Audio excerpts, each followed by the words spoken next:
Hi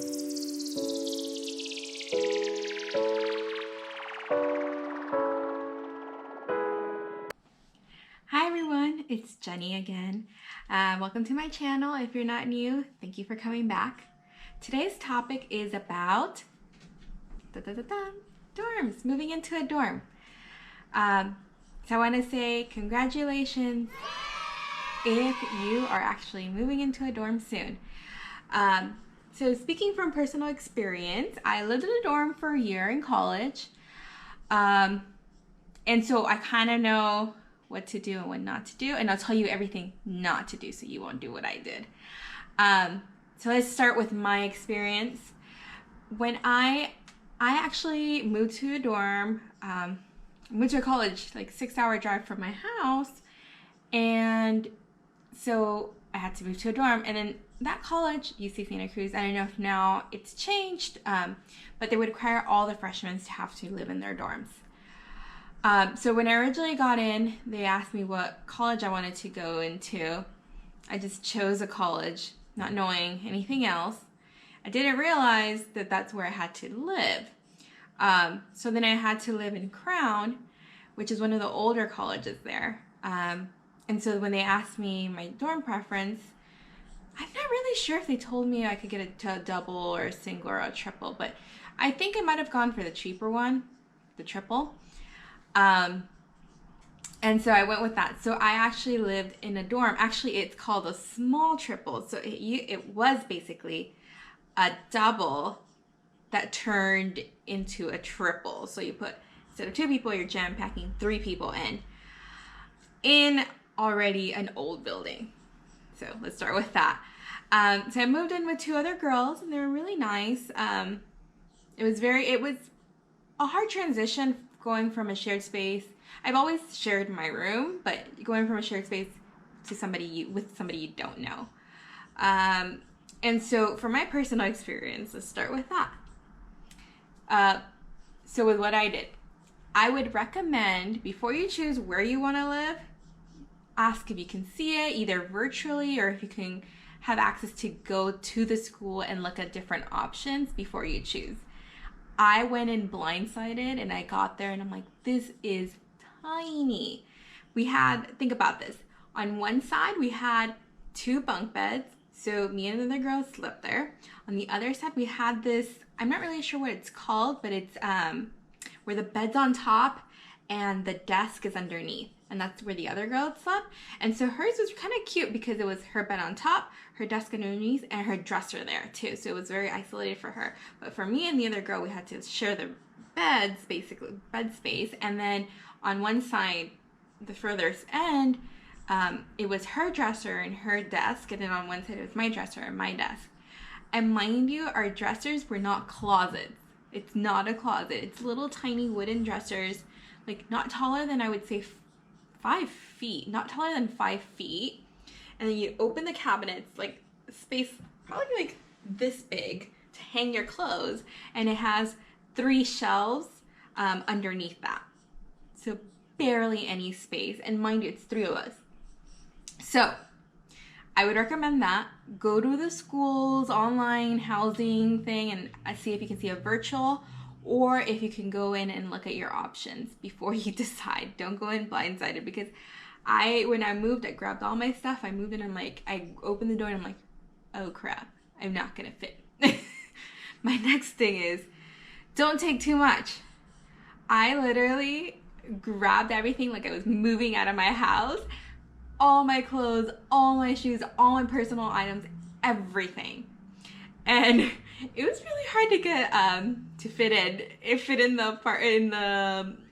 the room, because not only is it small, I was like stacking things on top of my desk. Literally, my desk was another storage area for my clothes. I didn't even study much in my desk because there was so much that I took that it didn't fit. I literally put all my shoes under the bed. Like, it was hectic. It was too much crap that I took with me. So that's one thing I would recommend. Don't take your whole closet. Don't take your whole room to your dorm. Another thing I would recommend is taking seasonal clothes. So this is how you would not take everything you own. just take the essential seasonal clothes. So say it's fall quarter or fall semester, you're gonna take, a little bit of like summer stuff, but more of the cold winter stuff or like semi-cold winter stuff. And then for the spring, you take some of the like lighter stuff. You know what I'm saying? So just try to plan accordingly, because what you could do is bring some clothes home, take some clothes, just bring, take, and you don't have to take your whole room like I did. And then another thing, not that I wasn't aware of this, but I didn't think about it before I went there and I got there, is you don't have much privacy. So if you're one of those people that need a lot of privacy, you might not want to be rooming with somebody, a stranger. Just get your own place, get your own room. Again, with 3 people in a room, there was never time for privacy.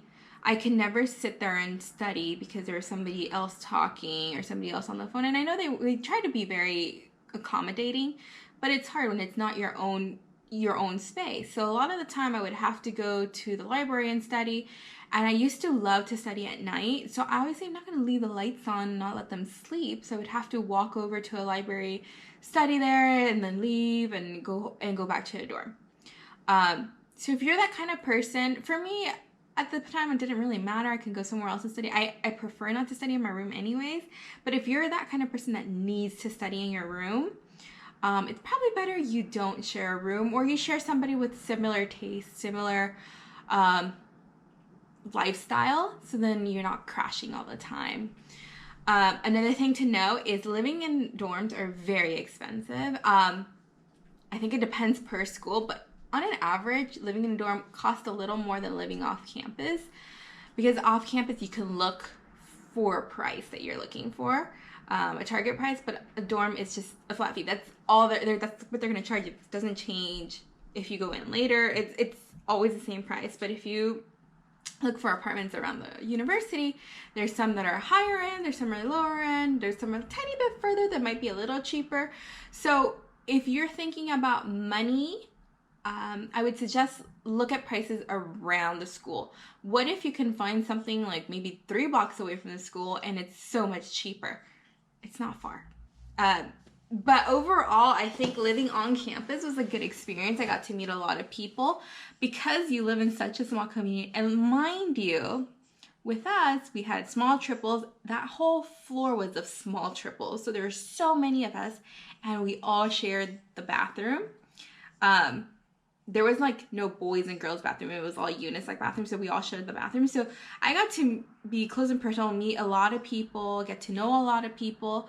So that was the only thing I thought that was a good thing about living there. Other than that, I would not live there. To be quite honest, I didn't like it. But I got to meet a lot of people, know a lot of people. And it was good going from a different, way further away, different environment. It was really helpful for me. And then also living on campus is very convenient. So things that you got to think about. If you have any questions, please let me know. Comment if you had a horror story, horror roommate. I remember seeing a video, a girl having the worst roommate, like stalker roommate. Comment and let me know if that was you. If not, thank you for watching. Subscribe, like, and comment. Bye.